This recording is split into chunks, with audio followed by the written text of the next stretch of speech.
क्या आपने कभी सोचा है कि एक एयरलाइंस की छोटी सी चूक कैसे पूरे देश को हिला सकती है? दिसंबर 2025 में इंडिगो एयरलाइंस की 2000 से ज्यादा फ्लाइट्स कैंसिल हो गई जब नई FDTL नियमों से क्रू शॉर्टेज हो गया। पीक सीजन में 5.8 लाख यात्री फंस गए। दिल्ली मुंबई एयरपोर्ट्स पर अफरा तफरी मच गई, जिसके बाद अब लोगों के मन में ये सवाल आ रहा है कि इंडिगो एयरलाइंस की फ्लाइट कैंसिल होने से आखिरकार नुकसान कितना हुआ। अगर आपको भी ये जानना है तो इस वीडियो को लास्ट तक जरूर देखें। नमस्कार, मेरा नाम है शालिनी और आप देख रहे हैं द न्यूज़ 15। इंडिगो एयरलाइंस के फ्लाइट्स कैंसिलेशन से इस समय इंडिगो को बहुत भारी आर्थिक नुकसान झेलना पड़ रहा है। सबसे पहले कंपनी के शेयर की कीमत में जबरदस्त गिरावट आई। 8 दिसंबर को शेयर 7% से ज्यादा गिर गया और दिसंबर में कुल 14% की कमी हो गई। इससे कंपनी का मार्केट कैपिटलाइजेशन यानी कुल बाजार मूल्य $4.3 बिलियन, लगभग 36,000 करोड़ रुपए कम हो गया। पहले ये 2.28 लाख करोड़ रुपए था, जो अब घटकर 1.94 लाख करोड़ रह गया। एनालिस्ट का कहना है कि ये गिरावट अभी खत्म नहीं हुई है। अगर समस्या 15 दिनों तक और चलती है तो अगले फाइनेंशियल ईयर में कंपनी की कमाई पर 8 से 9% का असर पड़ेगा। रेवेन्यू में भी 5 से 7% की कमी आने की आशंका है, क्योंकि रोजाना 2300 फ्लाइट चलाने वाली कंपनी ने 10,000 फ्लाइट्स कैंसिल की। इसके अलावा रिफंड देने का खर्चा भी भारी था। 21 नवंबर से 7 दिसंबर तक 827 करोड़ रुपए के रिफंड पैसेंजर्स को लौटाए गए, जो भारत की एविएशन हिस्ट्री में सबसे बड़ा इमरजेंसी रिफंड अभियान था। गैर ईंधन खर्चे भी बढ़ गए, जैसे क्रू सैलरी और ओवर टाइम, जो पहले से ही 18.5% ज्यादा थे।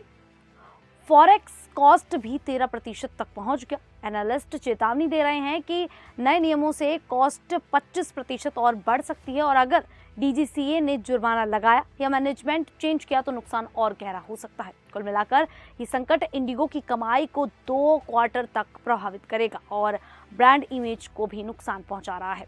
लोग अब इंडिगो पर भरोसा कम कर रहे हैं, जो लंबे समय में बुकिंग्स घटा सकता है। यात्रियों को जो नुकसान हुआ वो तो और भी दर्दनाक था। हजारों लोग एयरपोर्ट्स पर फंस गए, जहां काउंटर बंद थे, बैगेज गुम हो गए और कोई वैकल्पिक फ्लाइट नहीं मिल रही थी। एक पैसेंजर ने बताया कि उनकी फ्लाइट कैंसिल होने से होटल और रिटर्न टिकट कैंसिल करना पड़ा, जिसका नुकसान 42,000 रुपए का हो गया। दूसरे ने कहा कि 18,000 रुपए की इंडिगो टिकट कैंसिल हुई, लेकिन अल्टरनेटिव फ्लाइट 76,000 रुपए की लेनी पड़ी, यानी 58,000 रुपए का सीधा नुकसान।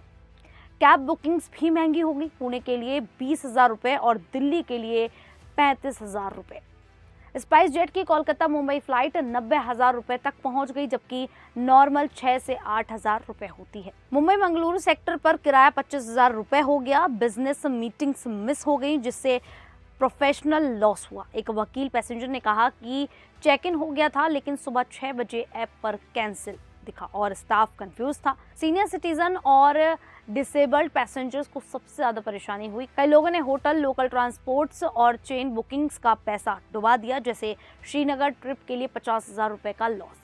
एक्स पर लोग शिकायत कर रहे थे कि इंडिगो ने पहले डिले बताया, फिर कैंसिल किया और रिफंड भी देरी में हो रही है। कुल मिलाकर पैसेंजर्स का टाइम, पैसा और मानसिक तनाव का नुकसान अरबों रुपए का हो गया, जो मापना बहुत मुश्किल है। सरकार ने इस संकट में तेजी से एक्शन लिया। सिविल एविएशन मिनिस्ट्री ने इंडिगो को 7 दिसंबर शाम 8 बजे तक सभी रिफंड पूरा करने का आदेश दिया। रिशेड्यूलिंग पर कोई चार्ज नहीं लगाने को कहा और डेडिकेट्स रिफंड सेल्स बनाने को निर्देश दिए। एयरलाइंस को फेयर कैंप लगाया गया ताकि किराया ना बढ़े। DGCA ने CEO पीटर एल्बर्स को शो कॉज नोटिस भेजा, जिसमें कहा गया कि नए नियमों की तैयारी न करने से एयरक्राफ्ट रूल्स का उल्लंघन हुआ। इंडिगो को 8 दिसंबर शाम 6 बजे तक जवाब देना था। मिनिस्ट्री ने बैगेज को 48 घंटे में डिलीवर करने का आदेश दिया, खासकर सीनियर सिटीजन के लिए। एयर सेवा पोर्टल पर शिकायतें बढ़ी और ओवरसाइज मजबूत किया गया। इंडिगो ने खुद माफी मांगी और 5 से 15 दिसंबर की बुकिंग्स पर फुल विवर दिया। 7 दिसंबर को कंपनी ने कहा कि ऑपरेशंस नॉर्मल हो रहे हैं, लेकिन एनालिस्ट कहते हैं कि मिड दिसंबर तक पूरी रिकवरी नहीं होगी। कुल मिलाकर ये संकट 36,000 करोड़ से ज्यादा का आर्थिक नुकसान, लाखों यात्रियों की परेशानी और रेगुलेटरी सख्ती लाया। उम्मीद है कि इससे कंपनियां बेहतर प्लानिंग करेंगी ताकि भविष्य में ऐसा ना हो। खैर, आप सभी को इंडिगो की इस पूरी इस स्थिति को लेकर क्या लगता है, आप हमें कमेंट करके जरूर बताइएगा। अभी के लिए इतना ही, फिर हाजिर होंगे ऐसी ही देश और दुनिया से जुड़ी बड़ी खबरों के साथ। तब तक के लिए देखते रहिए द न्यूज़ 50।